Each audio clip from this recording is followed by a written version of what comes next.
میرے عزیزو، گناہ بھی ظلم ہے، جیسے کہ قرآن میں اللہ نے فرمایا وَلَوْ أَنَّهُمْ إِذْ ظَلَمُوا أَنفُسَهُمْ، جب لوگ اپنی جانوں پر ظلم کر لیں تو اے محبوب آپ کے دربار پہ آئیں۔ یہ جو آیت ہے، ظلم کا مطلب کیا ہے؟ انسان جب گناہ کرتا ہے تو وہ اپنے آپ پر ظلم کرتا ہے۔ ظلم کی بہت ساری شاخیں ہیں، اور ظالموں کو اللہ پسند نہیں فرماتا، چاہے وہ اپنے اوپر ظلم کیا ہو یا کسی نہتے پر ظلم کیا ہو۔ آج دنیا میں جو حالات ہم دیکھ رہے ہیں، ظالموں کا ظلم عروج کو پہنچا ہوا ہے، اور قرآن پاک میں رب تعالیٰ نے ظالموں کی نشانیاں بھی بیان کی، ایسا نہیں کہ یہ پہلی مرتبہ ہوا ہے۔ اللہ تعالیٰ فرماتا ہے وَكَم مِّن قَرْيَةٍ أَهْلَكْنَاهَا، کتنی بستیاں ایسی ہیں جن کو ہم نے ہلاک کر دیا۔ رب تبارک و تعالیٰ نے ان کو ختم کر دیا کیونکہ وہ ظالم تھے۔ ظالموں کی بستیاں جو ہلاک ہوئیں، قرآن پاک میں 3 مثالیں آپ کو بتاتا ہوں۔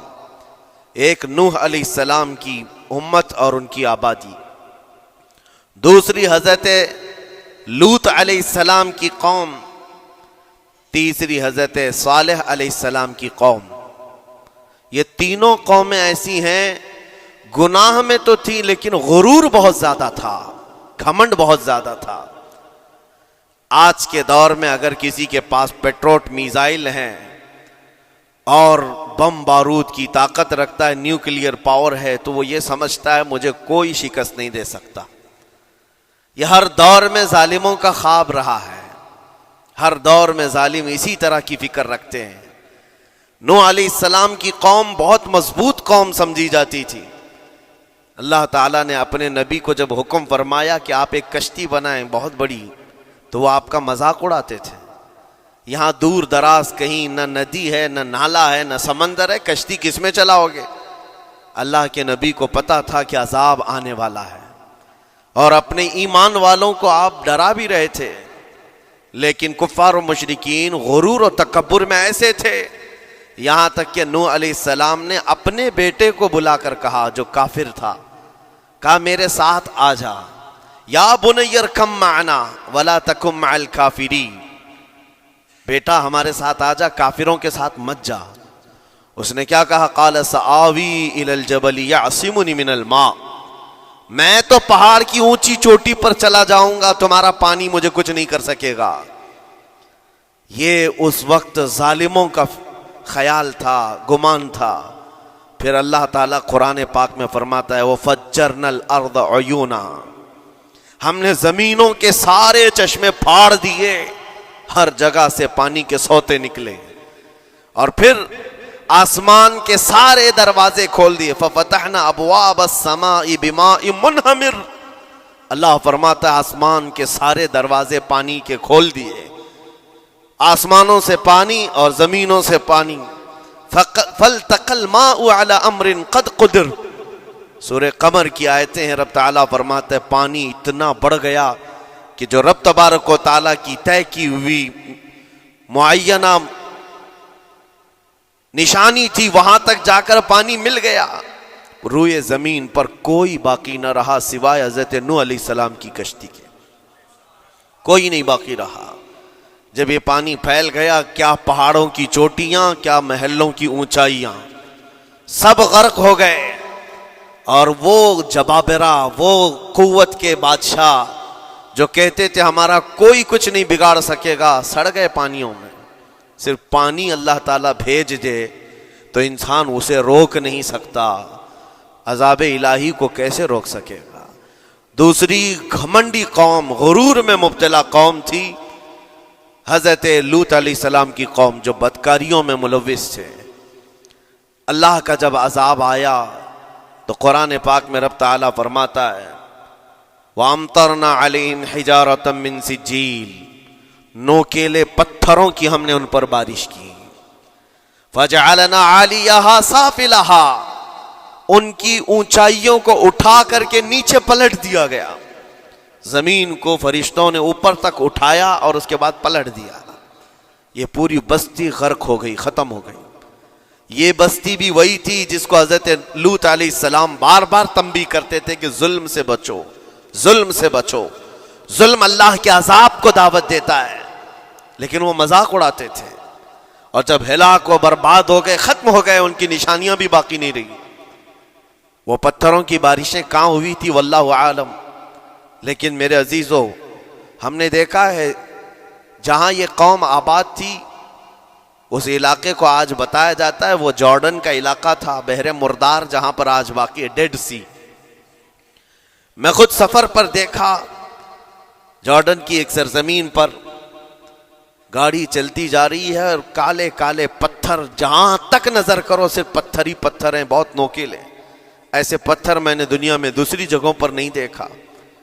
آج بھی اسی طرح سے باقی تقریباً 100 کلومیٹر 150 کلومیٹر تک صرف پتھر ہی ہے، بیچ میں صرف ایک روڈ جاتا ہے، اس کے بعد نہ کوئی درخت دکھتا ہے، نہ کوئی عمارت ہے، نہ کوئی پہاڑ ہے، صرف پتھر، پتھروں کا صحرا ہے۔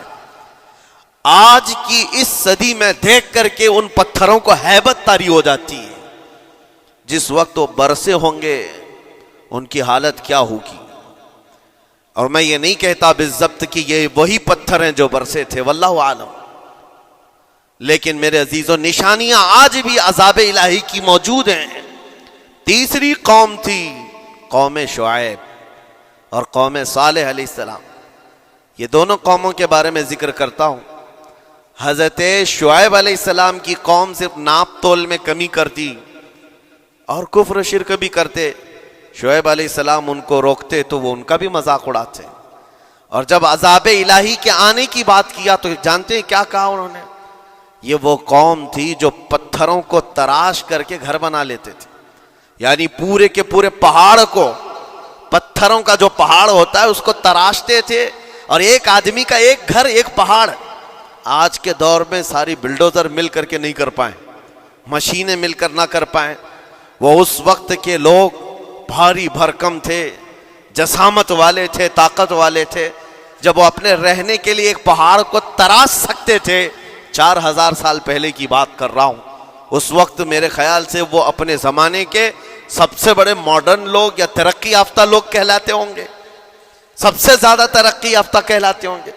جیسے آج لوگوں کو لگتا ہے رشیا اور امریکہ بہت پہنچے ہوئے ہیں ٹیکنالوجی میں، اس دور کے وہ لوگ سب سے بڑی طاقت کے رکھنے والے تھے۔ جب حضرت شعیب علیہ السلام نے ان کو اللہ کے عذاب سے ڈرایا تو کیا کہتے تھے؟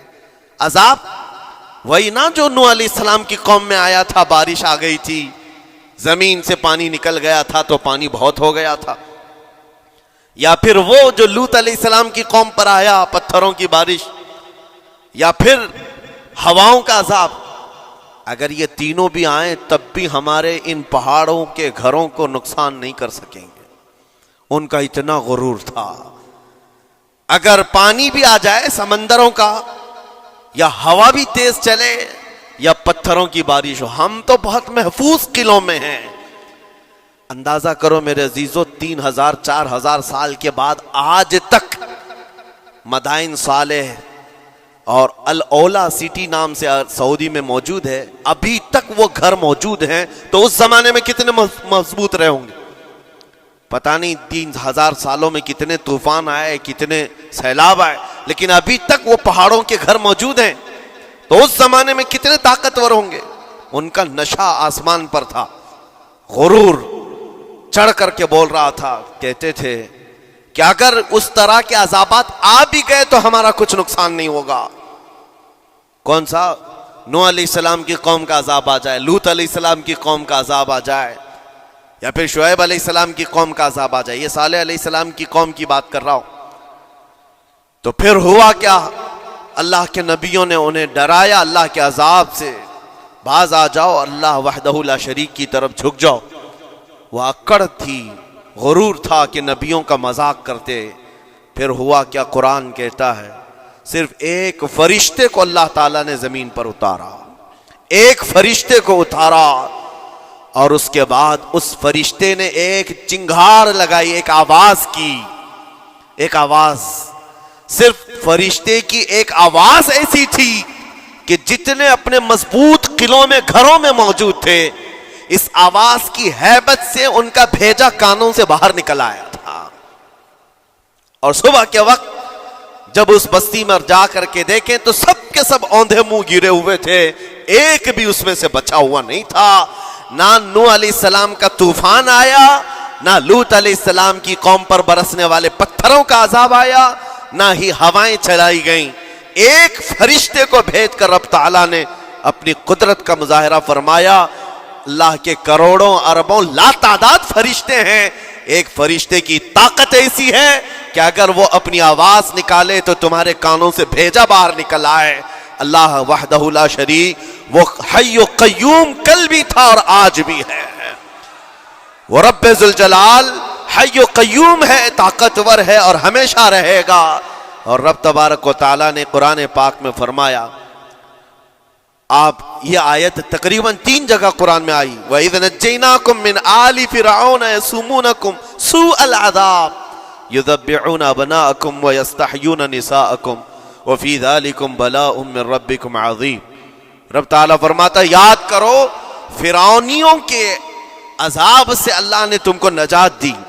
یہ بنی اسرائیل کو کہا جا رہا ہے کہ فرعونیوں کے عذاب سے، کہ فرعون اور اس کے لشکری اس قدر سخت سزائیں دیتے تھے موسیٰ علیہ السلام کی قوم پر، ایمان والوں پر، بنی اسرائیل پر۔ اللہ فرماتا ان سے نجات دیا رب تعالیٰ نے، لیکن وہ کرتے کیا تھے؟ بنی اسرائیل میں ایک بھی بچہ پیدا ہو جائے اسے ذبح کر دیتے تھے۔ فرعون کے لشکریوں نے ایک سال میں 12,000 بچوں کو قتل کیا ہے، 12,000 بچوں کو ذبح کر دیا ہے۔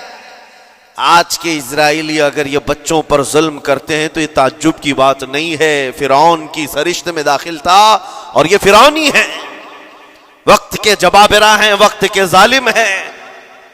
12,000 بچوں کو قتل کر دیا تھا فرعون اور اس کے لشکریوں نے، اور عورتوں کو زندہ چھوڑ دیتے تھے۔ قرآن میں اللہ تعالیٰ نے فرمایا 3 جگہ آئی آیت، لیکن اس کے ساتھ رب تعالیٰ یہ بھی فرماتا ہے یہ سخت ترین سزائیں دیتے تھے فرعونی، اللہ نے ان سے تم کو نجات دیا۔ لیکن یہ سزائیں کیوں دیتے تھے، یہ عذاب کیوں تھا؟ وَفِي ذَلِكُمْ بَلَاءٌ مِّن رَبِّكُمْ عَظِيمٌ، یہ ہے فرمان اللہ کا۔ یہاں میں یہ ٹکڑا اگر بیان کر دوں تو آج آپ کے دلوں کے اندر ایک یقین پیدا ہو جائے گا آج کے حالات کے مطابق فرعونیوں کا اس قدر سخت عذاب کیوں تھا۔ رب تعالیٰ فرماتا ہے اے مومنو، ان تمام معاملات میں اللہ کی طرف سے تمہارے لیے بڑا امتحان تھا، یہ امتحان تھا اور وہ امتحان آج بھی ہے اور ہر زمانے میں رہے گا۔ ستیزہ کار رہا ہے ازل سے تا امروز، شرار ابو لہبی سے چراغ مصطفی، ہر زمانے میں حق و باطل کے معرکے ہوتے رہیں گے۔ لہٰذا آج کے دور میں یہ سب حالات جو پیدا ہوئے، مسلمانوں کو، مومنین کو ذرا برابر بھی نروس ہونے کی ضرورت نہیں۔ تم جس دین سے وابستہ ہو، اس دین کی حفاظت کا ذمہ اللہ نے اپنے ذمے لیا ہے۔ یریدون لیطفئوا نور اللہ بافواہہم، قرآن میں اللہ فرماتا ہے کفار و مشرکین اپنے منہ کے پھونکوں سے اللہ کے اس چراغ کو بجھانا چاہتے ہیں، اللہ اپنے اس چراغ کو مکمل کر کے رہے گا۔ یہ اسلام نور الہی ہے، اللہ کا نور ہے اور اس کو صبح قیامت تک رہنا ہے۔ اور ہم جیسے اور بھی آئیں گے اس زمین پر اور آئیں گے جاتے رہیں گے، یہ آبادیاں ہیں بدلتی رہیں گی، خدائی قانون ہے، لیکن اسلام نہ کل بدلا تھا، نہ آج، نہ قیامت تک بدلے گا۔ ہم سب کا امتحان ہے میرے عزیزو، ہم سب کا امتحان ہے، لیکن ان حالات میں مومنین کو کرنا کیا چاہیے؟ انہیں اپنے ایمان کو مضبوط کرنا چاہیے۔ کبھی کسی کے اڑتے ہوئے چھیٹڑے اور ٹکڑے دیکھ کر تمہیں مایوس ہونے کی ضرورت نہیں۔ اب ہمارا مستقبل کیا ہوگا؟ میرے عزیزو، آج جو حالات ہیں یہ حالات کربلا سے زیادہ سخت تو نہیں ہیں۔ آج فلسطینیوں کو ہم نے دیکھا 6 ماہ کے، سال بھر کے بچوں کو سینے سے لگا کر کفن لپیٹ رہے ہیں۔ ان ماؤں کی کیا کیفیت ہوتی ہوگی؟ کبھی کبھار چھوٹی سی کلپ میں دیکھ کر کے آنکھوں سے آنسو بہ پڑتے ہیں۔ انہوں نے اپنے ہاتھوں سے نہ جانے کتنے بچوں کو ایک دن میں دفن کر دیا، 80 میتوں کو ایک قبر میں ڈال دیا کرتے ہیں۔ ان فلسطینیوں کو لاکھوں سلام ان کے جذبات کو اور ان کی استقامت کو. ہم تو دعا یہی کرتے ہیں ان فلسطینی مسلمانوں کے برابر پوری دنیا کے مسلمان نہیں ہو سکتے. ہم تو ایک ناشتے پر صبر نہیں کر پاتے, وہ اپنے 10 بچوں اور خاندان والوں کے کٹے ہوئے چھیٹڑوں پر بھی کہتے ہیں اللہ ہمارے ساتھ ہے. ساری مصیبتیں دیکھ کر کے بھی وہ کہتے ہیں اللہ ہمارے ساتھ ہے.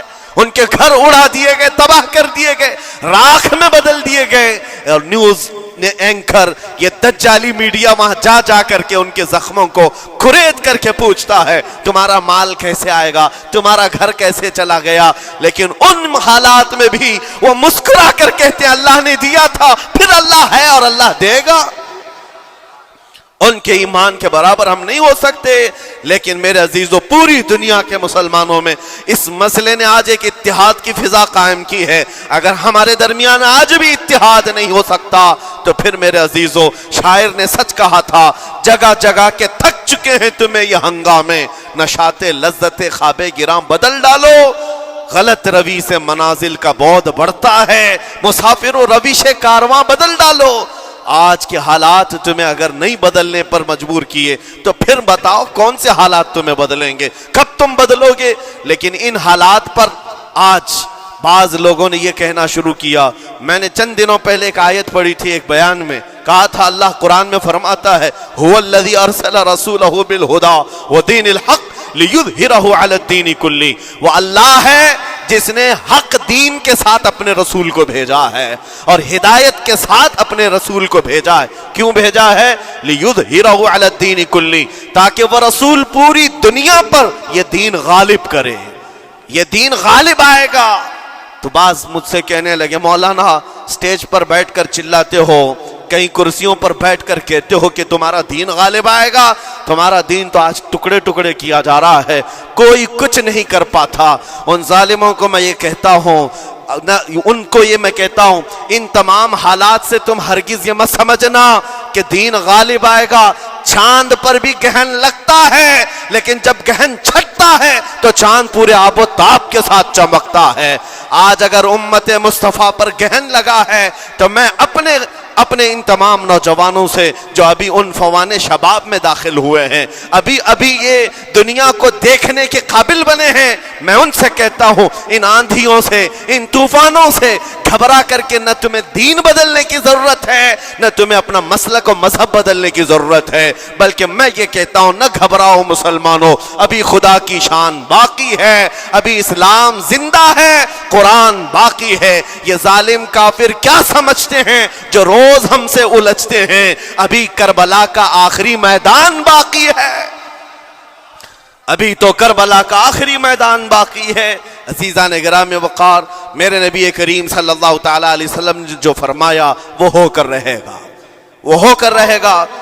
میرے آقا صلی اللہ تعالی علیہ وسلم کا فرمان عالی شان میں سناتا ہوں. حضور فرماتے ہیں لا تزال عصابۃ من امتی یقاتلون علی ابواب دمشق وما حولها وعلى ابواب بیت المقدس لا يضرهم خذلان من خذلهم ظاہرین علی الحق الى ان تقوم الساعة او کما قال رسول اللہ صلی اللہ علیہ وسلم. میرے آقا فرماتے ہیں قیامت تک میری امت میں سے ایک جماعت ایسی ہوگی جو بیت المقدس کے ارد گرد حق کے لیے لڑ رہی ہوگی. حضور نے فرمایا قیامت تک لڑتی رہے گی, لیکن ساتھ میں ان کے لیے میرے آقا نے فرمایا پوری دنیا کے برا چاہنے سے ان کا کچھ نہیں بگڑے گا. اس کا مطلب کیا ہے؟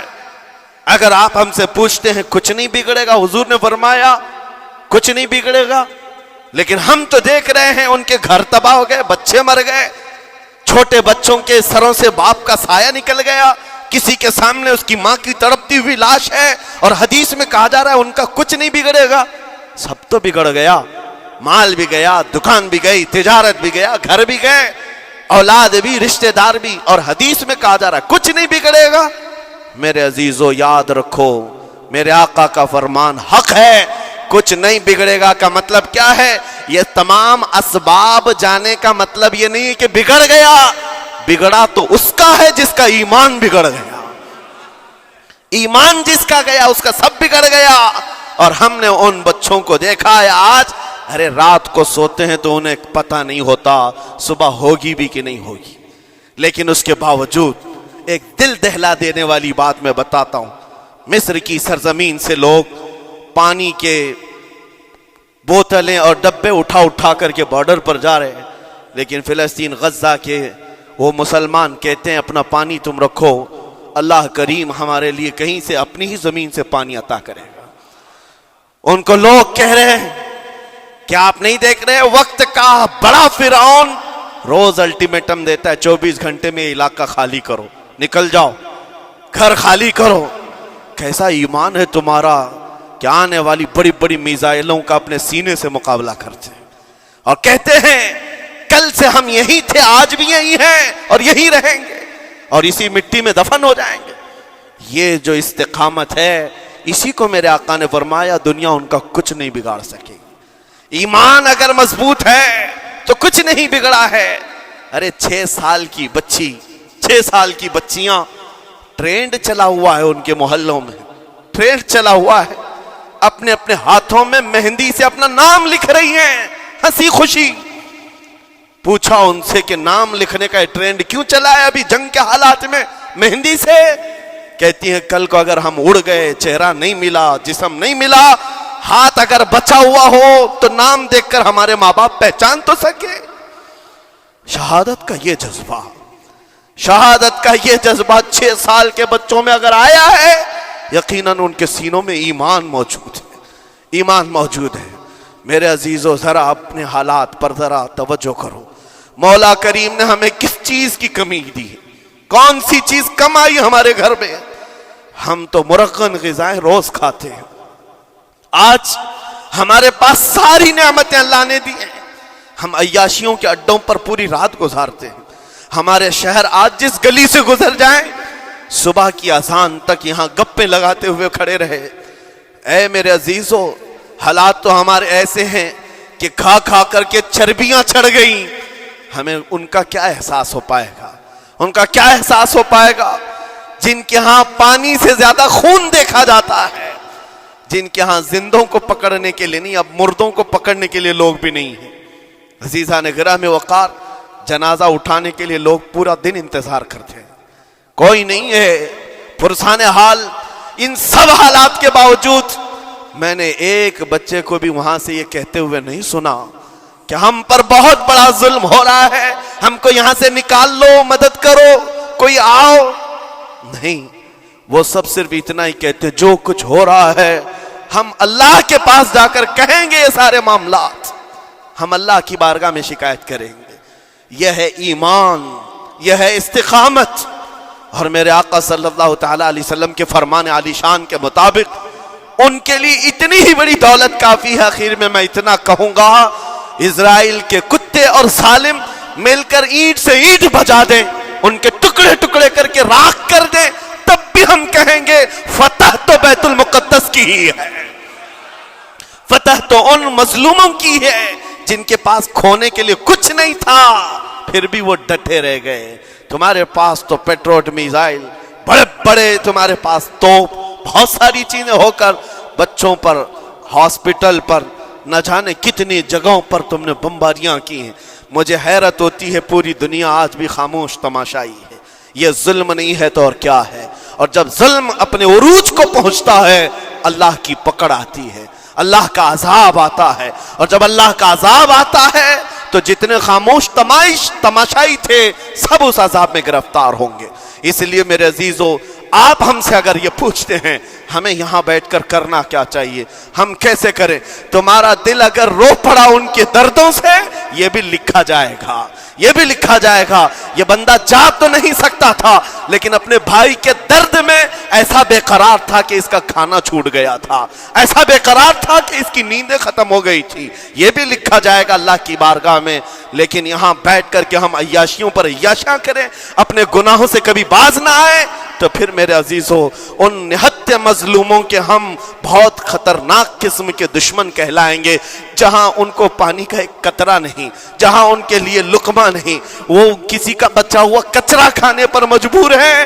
اس وقت ہماری برتنیں کھانوں سے بھری ہوئی ہیں، ہماری دعوتوں میں ہمارے بچے ہوئے کھانے گٹر اور نالیوں میں بہ رہے ہوں۔ ان حالات میں میرے عزیزوں پکڑ ہوگی، ہماری بھی پکڑ ہوگی. بدلو اپنے حالات، اٹھو وگرنہ حشر نہ ہوگا پھر کبھی، دوڑو کہ زمانہ چال اپنی چل گیا. میں آپ سب سے یہی کہنا چاہوں گا، یہ جو حالات پیدا ہوئے ہیں پوری دنیا میں، یہ میرے آقا کے فرمان کے مطابق اندیشہ یہ لگ رہا ہے ان قریب امام مہدی کا ظہور ہونے والا ہے. امام مہدی کا ظہور ہوگا اور حالات بدل جائیں گے. لیکن ہم کو کسی کے آنے کا انتظار کرتے ہوئے حالات کا انتظار نہیں کرنا ہے. ابھی بدلو، آج بدلو، اللہ کی طرف دوڑو اور اس سے گڑ گڑا کر کہو کہ مولا کریم ہمارے شامت اعمال، ہماری برائیوں کے سبب اگر یہ تیری پکڑ ہے، ہم توبہ کرتے ہیں تیرے دربار میں. جانتے ہو میرے آقا نے فرمایا اللہ کے غضب کو اگر کوئی چیز ٹھنڈی کرتی ہے تو ایک مومن صالح کی رقت انگیز دعائیں اور اس کے نکلنے والے آنسوں اللہ کے غضب کو ٹھنڈا کرتے ہیں، اللہ کے غضب کو ٹھنڈا کرتے ہیں. تم گڑ گڑاؤ اس مولا کی بارگاہ میں. یہ نہیں کہ اجتماعی طور پر کسی کے سامنے آپ رو دھو کر چلے گئے یا پھر آپ لوگوں کو دکھانے کے لیے کوئی سٹیٹمنٹ جاری کر دی. نہیں، تنہائی میں بیٹھے ہو، اکیلے میں بیٹھے ہو. جیسے کہ کل ایک بہت اچھی چیز میں نے دیکھی تھی، ہمارے علماء نے اعلان کیا تھا پوری دنیا مل کر کے جمعرات کا روزہ رکھے، اس لیے کہ روزہ اللہ کو پسند ہے. اور افطار سے پہلے اگر کوئی دعا کرے، اول دعا ہماری ان مظلوموں کے حق میں ہو، ان ظالموں کے خلاف ہو، مظلوموں کی مدد کے لیے ہو. یقیناً اللہ کی مدد آئے گی اور آئے گی، کیونکہ قرآن بار بار کہتا ہے الا ان نصر اللہ قریب، آگاہ ہو جاؤ بے شک اللہ کی مدد بہت قریب ہے، اللہ کی مدد بہت قریب ہے. عزیزان گرامی وقار، میں انہی تمام باتوں سے اپنی گفتگو کو آج سمیٹتا ہوں. آج کے ان حالات میں آپ کی ذمہ داری ہے اپنے ایمان پر مضبوطی سے جمے رہو، استقامت. بعض لوگوں کو آج یہ لگتا ہوگا کہ وہاں حالات بگڑے ہیں تو یہ مسلمان کیا کریں گے، کیا کریں گے، ہم کیا کرنے والے. ویسے ہی ہم ختم کیے جا چکے ہیں، ٹکڑے کیے جا چکے ہیں، ہم کچھ کرنے. بس تم اپنی زندگیاں بدلو، نشہ سے باز آ جاؤ اور جتنے خرافات ہمارے محلوں میں آئے اس سے نکالو. اللہ کا عذاب آتا ہے، اللہ کی رحمتیں روٹ جاتی ہیں.